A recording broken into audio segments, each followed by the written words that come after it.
मंतव्य है ये।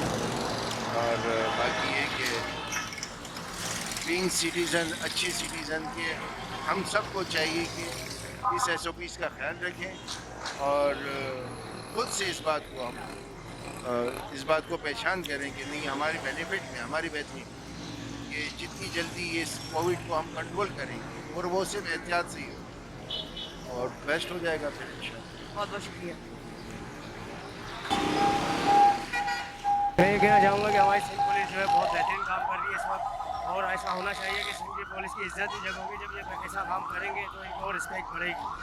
बहुत अच्छा काम कर रहे हैं, हमारी नज़र में बहुत बेहतरीन काम कर रहे हैं।